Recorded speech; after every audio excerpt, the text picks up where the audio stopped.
Saudara, ketika mendengar kata rumah Bapa, apa yang terlintas di benak kita? Biasanya orang langsung memikirkan tentang sorga. Mari kita merenungkan itu.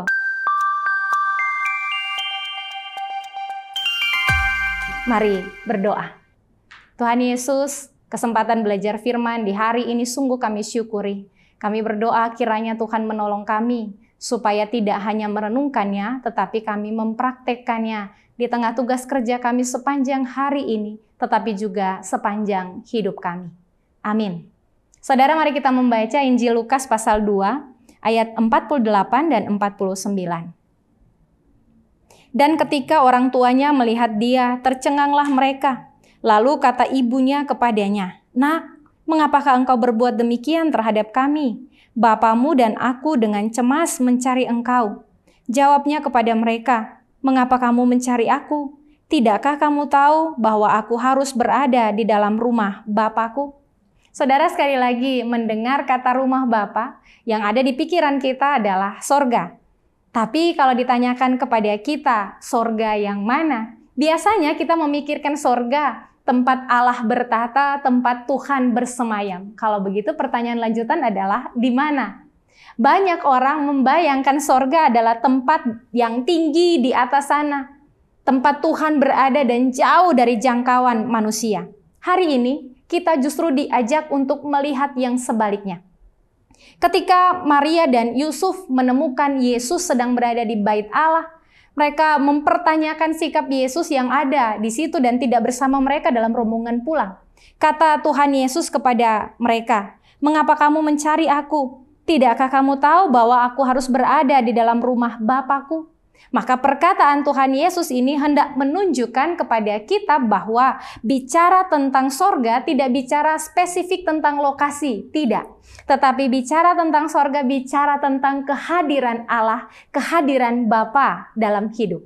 Maka ketika Tuhan Yesus berkata, "Aku harus berada di dalam rumah Bapakku," itu dapat saja menunjuk pada situasi di mana dia berada di dalam bait Allah. Tetapi juga bicara tentang persekutuan umat yang saat itu ada, tetapi juga bicara tentang relasi antara Yesus dan Bapa, kehadiran Allah di dalam hidupnya. Hari ini kita belajar, saudara, bahwa berada dalam persekutuan dengan Tuhan adalah keharusan bagi kita, umatnya. Pesan ini menjadi pengingat bagi kita bahwa setiap orang wajib membangun persekutuan dengan Tuhan, tidak boleh tidak. Sesibuk apapun kita, sebanyak apapun tanggung jawab, posisi jabatan yang kita punya, kita tetaplah anak Tuhan yang harus terlibat dalam persekutuan dengan Tuhan. Kita harus punya keintiman dengan Bapa. Sebab di luar Tuhan kita tidak bisa apa-apa. Jangan pernah memandang rendah persekutuan dengan Tuhan. Jangan anggap remeh ibadah-ibadah. Sebab dengan cara yang demikian kita justru menjauhkan diri kita dari persekutuan dengan Tuhan. Mazmur pasal 34 ayat 10 menyatakan dengan tegas kepada kita semua, "Singa-singa muda merana kelaparan, tetapi orang-orang yang mencari Tuhan tidak kekurangan sesuatu pun yang baik."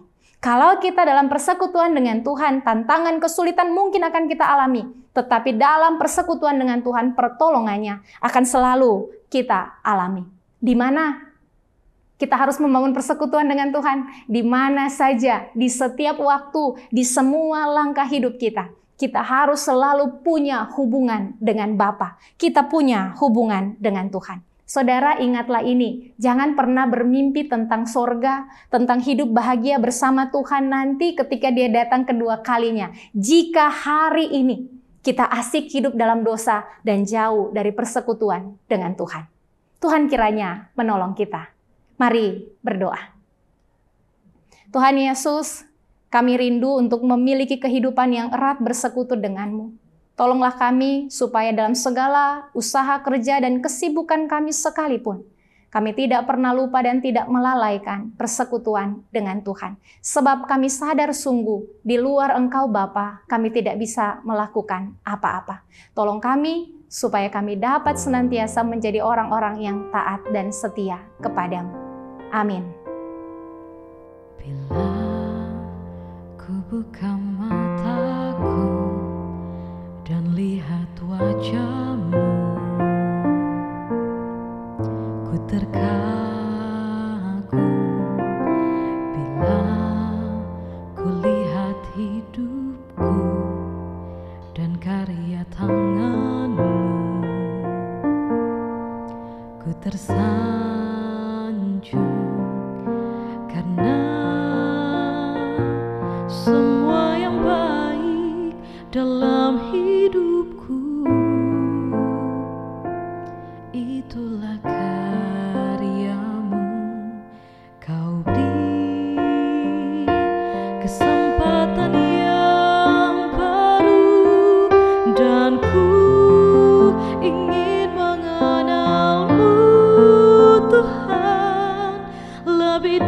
dalam dari semua yang ku kenal.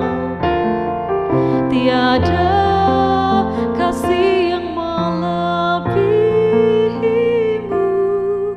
Ku ada untuk menjadi penyertaan